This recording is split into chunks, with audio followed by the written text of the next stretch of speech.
Okay, Chapter 12 is talking about interest groups, which is a pretty vital function of our political system, particularly in America. And it's also a part of our political system that is quite misunderstood. And Chapter 12 gives a pretty good overview of our interest group system and then talking about some alternatives in other systems. First of all, let's talk about the concept or the theory of pluralism. This is one of the primary theories of how the American system of government works, and it particularly means that public policy or lawmaking is driven by competing groups seeking benefits. These groups are quite a wide variety of groups. Theoretically, no one group can dominate all the others. Now, that's an ideal theory. It does hold up quite a bit as to how the United States system is motivated to conduct its policy, but there's also some flaws with it as well. But in generally, the pluralist system allows for spontaneity, new ideas, grassroots, flexibility, compromise, simply because you've got lots of groups competing with each other for benefits. Kind of falls right into that concept of the democratic bargain that we talked about, where the groups are willing to abide by the end result, knowing they get some of what they want. Now, this brings up a debate between the concept of polyarchy, which is what a lot of American political theorists would consider this system to be in America. So you've got a rule by many, so to speak. Contrary to that, you've got a system that's driven by benefits seekers, which of course could be very much driven by their self-interest or profit, things like that. And it brings up some of the concerns that we'll talk about here in a minute. So interest groups, by definition, are organized group of citizens whose goal is to ensure that the state enacts or follows certain policies they will benefit from. That's where the term benefit seekers comes from. And of course, interest groups can potentially represent public opinion and bring it to the government, and it's doing it through these organized interests. Now, interestingly enough, according to this concept of pluralism, the interest groups are the workhorses of political advocacy. They're the ones that are really driving policymakers and legislators to get stuff done. And we'll talk about how and why that is here in a minute. The old term that's been used a long time in politics is that the interest groups are part of this iron triangle of U.S. policymaking. And that simply means that in order to get laws made, you've got this triangle of interaction between the congressional committees that get the work done as far as hammering out the bills, and they are interacting with executive agencies and also interacting with interest groups and their lobbyists, the people that are hired to represent them that we'll be talking about here in a minute. So that's a relatively old term in politics. It's a lot more complicated than that. You could probably call it, at minimum, the iron octagon, because you've got so many other influences that are coming in in all different directions from different groups. So still, interest groups are a very vital part of our system of government, organizing to motivate government to get stuff done. So let's talk about the three basic types of interest groups. The first type of interest group are the economic groups. Now, the book calls them sectoral groups, which means these groups represent sectors of the economy. The economic groups is a pretty wide range of groups, including corporations, businesses, financial organizations, unions, professional associations. They dominate, as we'll see here in a minute, they dominate the interest group system for various reasons, mainly because they have the resources to do it.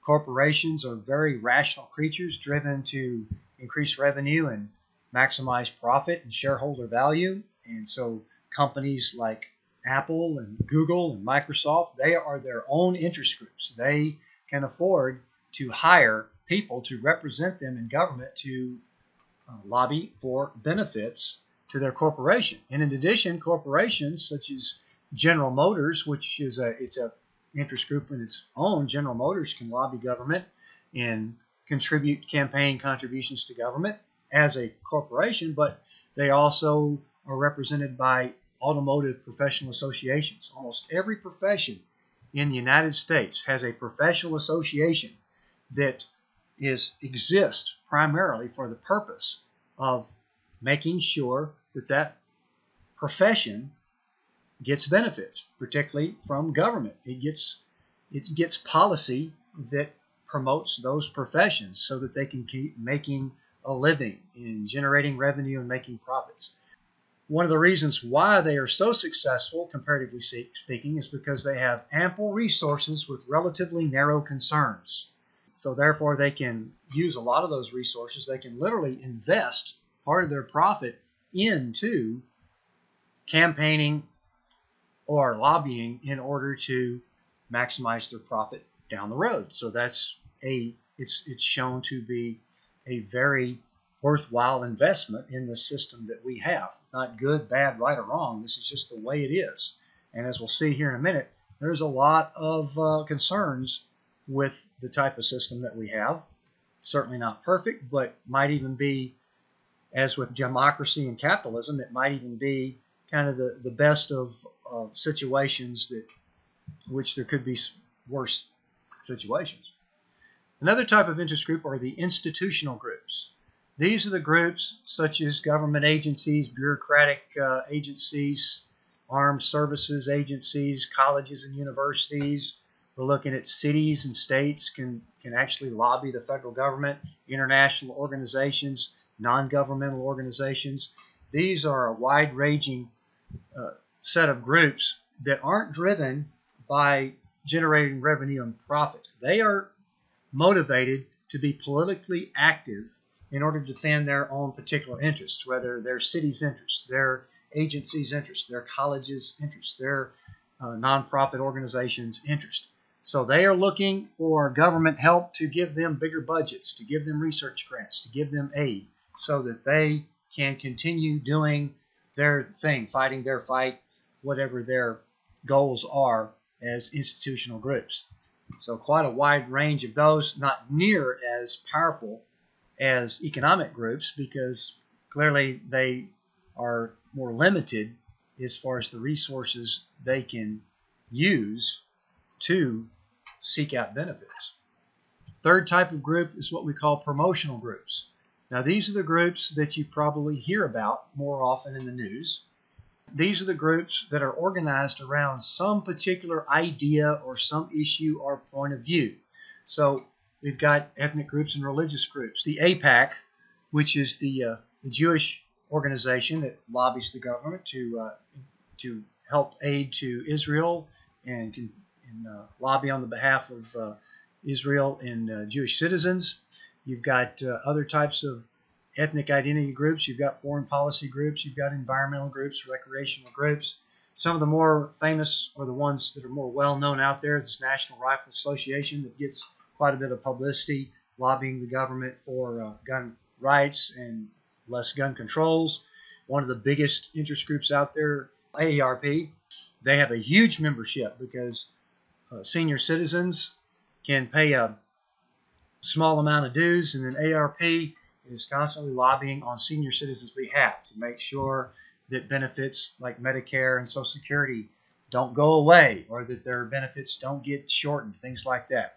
We've got others here that represent the environment, minority groups, veterans groups, family groups, a wide range of hundreds and hundreds and hundreds of interest groups out there in the world that are seeking benefits because there's power in coming together in numbers and being organized, raising funds, raising resources, manpower, in order to use that to get the government's attention. It's kind of like the squeaky wheel gets the grease syndrome right there because you have more of an opportunity to get the government's attention more so than just going to vote once every 4 years.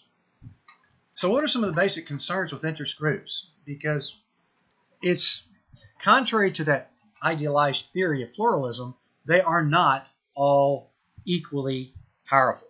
So as we see here, part of that is because not all interests are equally well organized.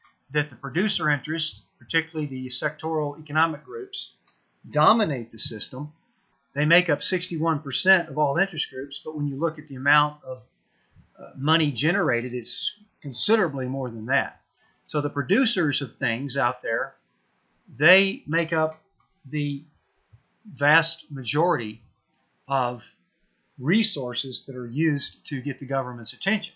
Some political scientists and economists may think that because the powerful and the wealthy interests can influence government more effectively, they keep getting more benefits and they keep accumulating benefits. So therefore, that concentrates more power and more wealth into fewer hands, and it increases inequality and could potentially be dysfunctional if people are dissatisfied with the way our system works.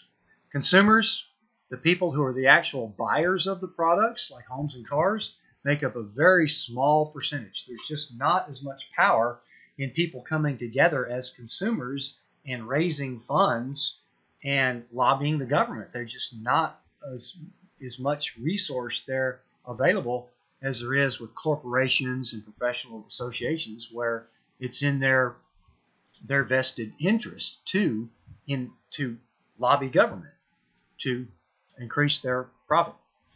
Now, here's an example of how it works. For example, citizens of the United States pay, on average, about $40 more per year on sugar than they would normally pay because of import restrictions. And the primary reason for that is because the sugar lobby, which is relatively small and concentrated and family-oriented, but powerful, spends a lot of time and effort and money in lobbying the government to make sure that those import restrictions are, in some cases, quotas, so that we don't import cane sugar from Central America and things like that, or at least put quotas on that. So therefore, their ability to influence the government to maintain those import restrictions unnoticeable to the average consumer. The average person probably doesn't notice that they're paying $40 more per year, me included. I go and buy the type of sugar that I get. I don't even look at the price. I just take it home and use it and then go back and buy more. But if those import restrictions were taken away, the people that would be screaming bloody murder, of course, would be those sugar producers, because they would be losing a lot of money. At $40 more per year per household, that's a lot of money that goes into the sugar producers' hands. And so therefore, it's very much in their interest to maintain pressure on government to keep those import restrictions up. And that's another reason why they're called pressure groups as well. This is why it's very effective. The lobbying economic groups get the benefits, and the consumers pay for it, and it's spread out amongst so many consumers that we don't even notice it. So that's why it's a very effective system for the interest groups that are able to use it. Some groups obviously have a more disproportionate voice than others. Obviously, the business groups, because they have more money and better organization, can clearly get more attention. The corporate sector has been gaining political influence and global leverage, particularly multinational corporations, because they can use their leverage of going to other countries, therefore influence government to keep their corporate taxes low or to minimize restrictions and regulations on them. Otherwise, they can threaten to go to another country that's competing for their business and can pay lower taxes and have fewer restrictions there in another country, because there's no global corporate regulatory system. And so therefore, multinational corporations can really use that to their advantage and keep getting more benefits. Now also, a vocal minority that is addressing a very emotional issue can distort public opinion, because they can represent, ideally, a relatively small percent of the population, but because of their voice, because of their activity, because of the attention that they get, fundamentalist groups, gun rights groups, cultural associations, these are types of groups, gun control groups, gun rights groups. They are attacking, or even pro-choice, pro-family type groups. They are really focusing on an emotional issue that gets people's attention as far as what they believe. Therefore, they can use that attention to sway government policy, even though they may be in the minority as to what people prefer as far as general policy getting passed in their legislature. Another concern, group leaders are not necessarily responsive to their members because it's typically a core inside group that dominates interest groups, and their base of support is typically supported by a relatively small number of wealthy donors. This is kind of a part of collective action theory, whereas relatively smaller groups are funded by a relatively small amount of people that are very committed to this cause and have the money to support it. So you've got a lot of people that can come on to join this group, but these groups are very undemocratic and the leaders are unelected. You also have the problem of free riders with these large interest groups. So what the groups do is rely on selective benefits in order to reduce the number of free riders to get them to pay their dues. So a group like ARP, example, would, because it's easy to be a free rider if you're a senior citizen, ARP is going to lobby to try to keep Social Security benefits, and you don't have to be a member of the AARP to reap the benefits of Social Security, even though AARP may be helping to maintain those or to not or allow for any reductions to that benefit or whatever. So it's easy to be a free rider in that case. So what they do is they entice you with information programs, training programs, research programs. They can give you lots of brochures and how to live longer and to live healthier. They can give you discount movie tickets. They can give you benefit plans. They can give you cut rate insurance programs, pension programs, discounts on products, things like that. So interest groups rely on these selective benefits to try to get more members to pay dues because they need those dues. They need that manpower in order to get government's attention. So there's lots of different tactics that interest groups use. If you're a large group, such as the ARP, you can influence your groups to vote, to write their congressmen. So electoral activity is very effective with large groups. Obviously, if you were an interest group and you had hundreds of thousands of members and you got all of your members to write a congressman, and those congressmen are deluged with letters, well, that's obviously going to get their attention. Economic activity typically might help with consumers or workers, because strikes and boycotts could be potentially effective to get people's attention. Or if you're a small business, you could threaten to move your business in order to get local government's attention, things like that. We already know that multinational corporations are doing just that to get the federal government's attention, or they will perhaps relocate to Ireland or another country in order to pay lower taxes and get less regulation.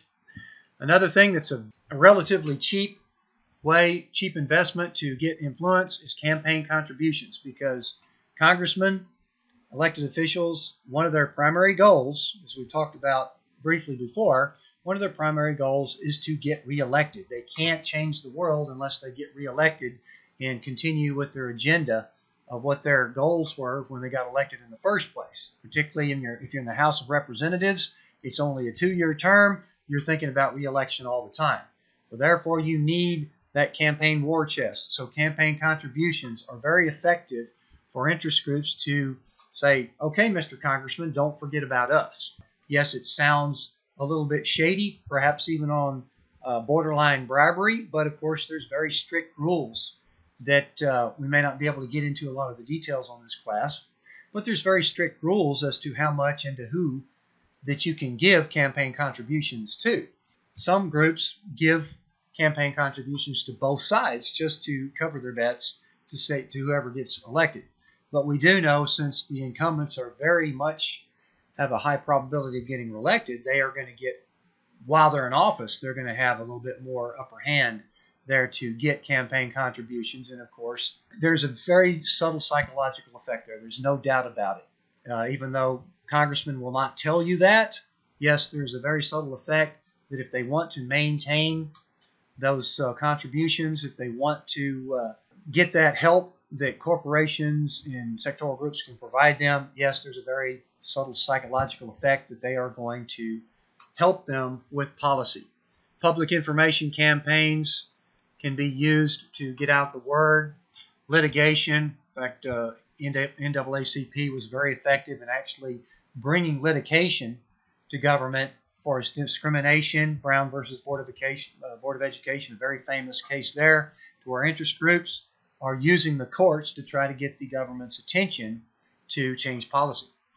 One of the most effective tactics is lobbying, and this is a very misunderstood thing. Most people have a very negative connotation of lobbying, and so we're going to talk about what lobbying is, and yes, it is somewhat of a fine line there, but as I've already said, lobbying is a normal part of our process, to where these interest groups hire typically a person who's, most of them are lawyers, yes, but you actually have to be registered as a lobbyist, and you get hired by an interest group. You can either be contracted or hired to them on the payroll, and what you're doing is representing the interest group. Right? Google hires a lobbyist, and they can camp out in Washington and constantly be lobbying officials with proposals and ideas and help and research, so that Google maintains their benefits as far as being primary search engine provider. This is part of the thing that makes lobbying distasteful, is because a lot of them are former congressmen and former government officials. So that's part of this revolving door that the average citizen does not really like, because what other motivation could there be for a congressman to say, oh yeah, well, I'll help this interest group because I've got a really good job waiting for me if I don't get reelected or if I decide to step down. That's a very subtle incentive that could be enticing congressmen as to payoffs down the road if they're favorable towards corporations or interest groups. However, this is a system we have. Things do get done, even though it's not necessarily fair or equal. But as far as understanding lobbying, it's more than just giving money to an official to change his mind. It's a lot more than that. In fact, the odds of changing a legislator's mind is pretty low, because what drives them the most? Party loyalty. So what lobbyists are finding a congressman that they can work with, and they will use that congressman as an ally on their proposal as far as getting benefits for that sector of the economy, or for that corporation, or for that activist group, or whatever. So they work with the congressman, and they provide resources for that congressman in the form of research and studies and information campaigns, and a lot of things that a corporation or interest group can do that has much more resources than a congressman with a very small staff can do.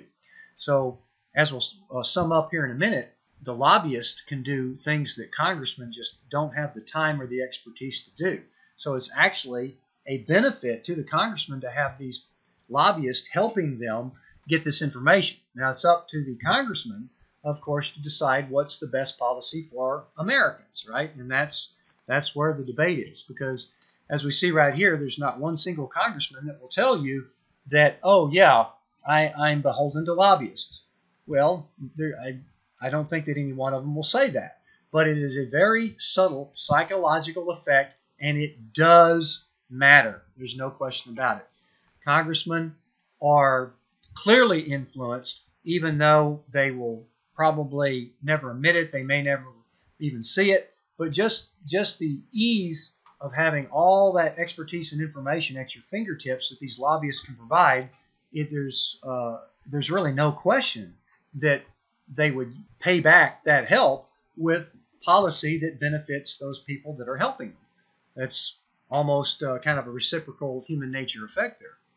Now, as far as the 2016 campaigns, the top spenders on lobbying, as you can see right there, we've got U.S. Chamber of Commerce, which represented small businesses throughout America. So as you can see, there's a lot of professional associations up here at the top that are representing their sector of the economy: pharmaceuticals, medical, hospital, insurance, airlines, telecommunications, broadcasters. There's Google right there, now called Alphabet. in the top 10 of the lobbying spenders in America. There's Comcast, another telecommunications group, another airline group, another airline group. In 2014, the top spenders in that midterm election, as you can see. One thing that's very noticeable, what do all of these groups on these particular 2 pages, what do they have in common? Every single one of these groups on these 2 pages have something very much in common. They're all economic groups.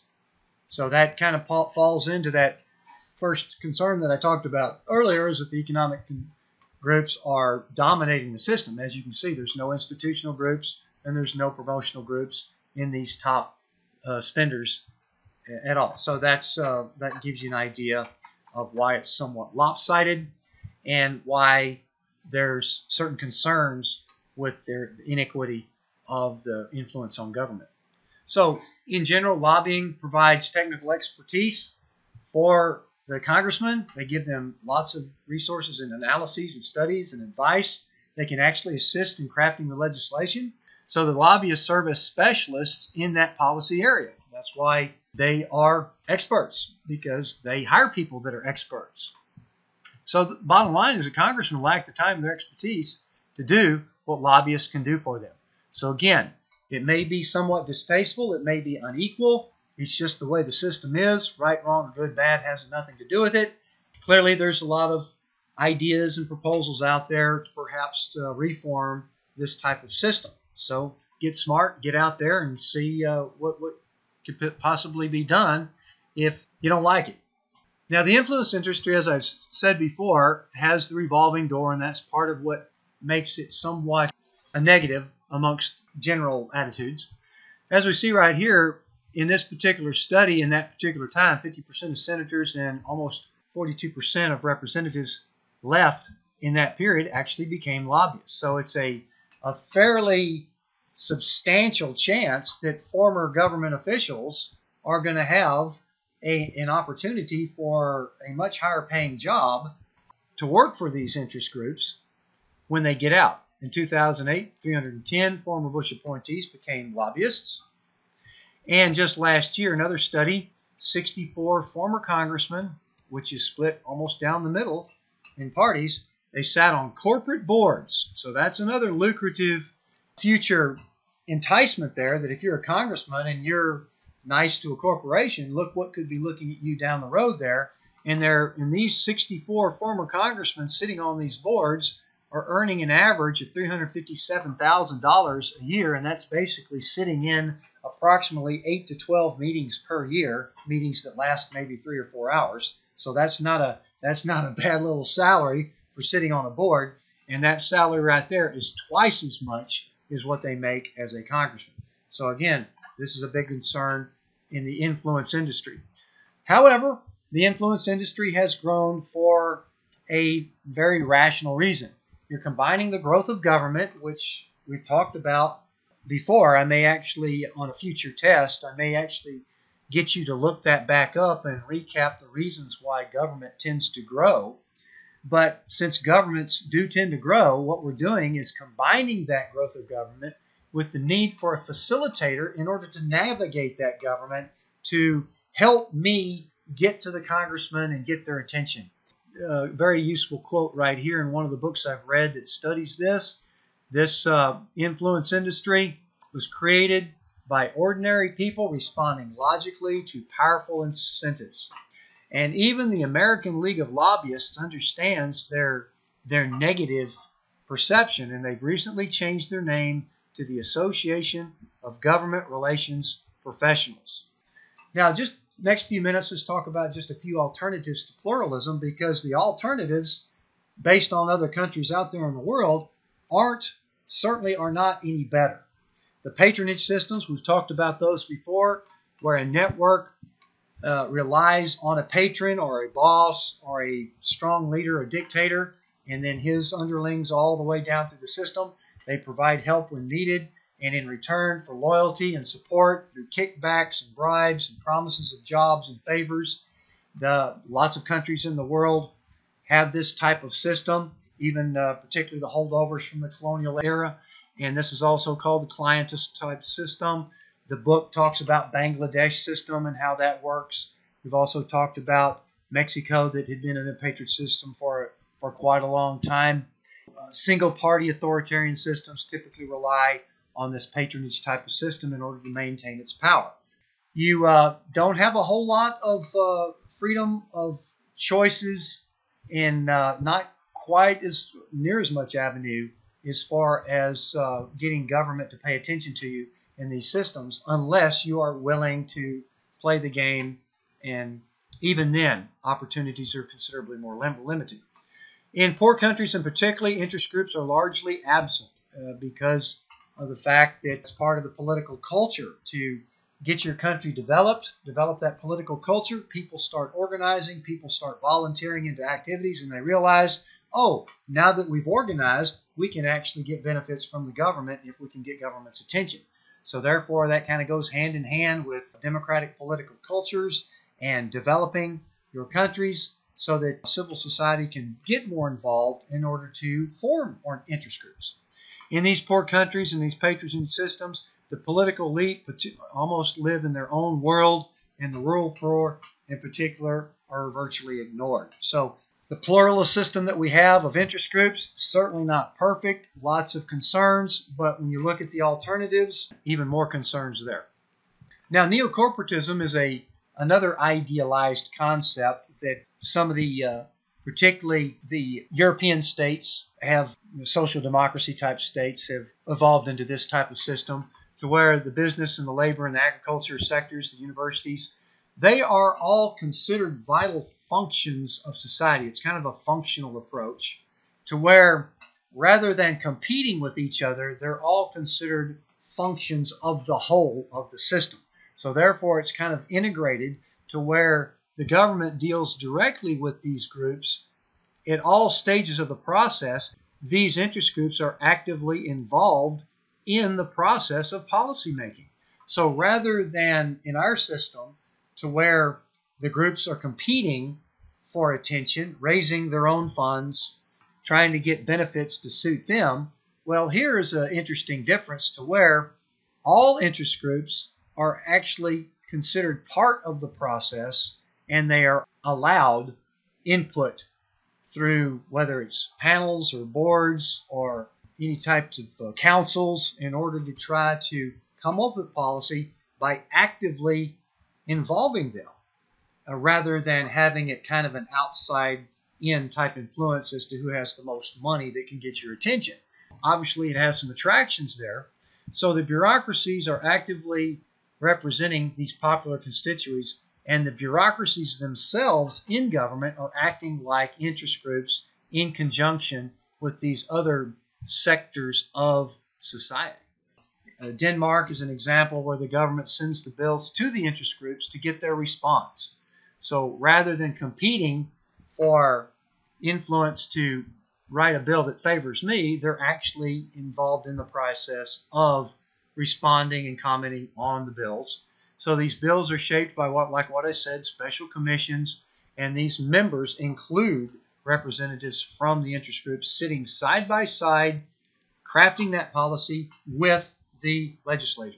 And then once the bills are passed, they're in many cases turned over to the interest groups for administration, to where the interest groups kind of act like bureaucratic functions as well in order to administer these bills. Neocorporatist system is certainly not without its problems. It eases this inequality. They are fragile because you've got literally these coalitions, just like you would in a proportional representation system, that could fracture just because the process is different and the structure might be different. Doesn't mean that you've got human beings still operating it, and human beings don't always get along. And so therefore, whatever type of system you've got to figure out how human beings can come together and agree on something. So the government licenses groups, but with the licensing of these groups that are part of this process, that can also be subject to favoritism or entitlement amongst groups, and then competition for that licensing or for who actually gets to represent who on these commissions. So obviously, you're still going to have some element of competition. Certainly not bad. Competition serves several useful purposes. So you're going to have to deal with that in either one of these systems. Difficult to change with their particular system. The concept of state neocorporatism is if you've got an authoritarian state, it could be imposed on interests in order to keep them under control, and so therefore that takes away some of that element of competition and freedom if it gets to that point. Now, there are some systems that have been relatively successful. For example, China, South Korea, Singapore, states that have been fairly economically successful by taking this authoritarian approach. They are relatively homogeneous groups, which makes that a little bit easier for them to accept. As far as Chapter 11, look at the party functions, the differences between the U.S. and the U.K. as far as their party systems. Also, I talked about why the United States has a two-party system. That one is kind of an extra that I talked about, so look at that again. In this chapter, just look at the three basic types of interest groups, be able to distinguish between those and what are some of the basic concerns with our interest group system. I talked about 3 or 4 major bullet points with that as well, so be familiar with those. And again, I talked about some primary tactics, and what I'll focus on particularly is lobbying. Be prepared to understand what lobbying is about based on what we talked about there. And as far as some definitions, patronage would certainly be a term knowing the definition of, as well as neocorporatism.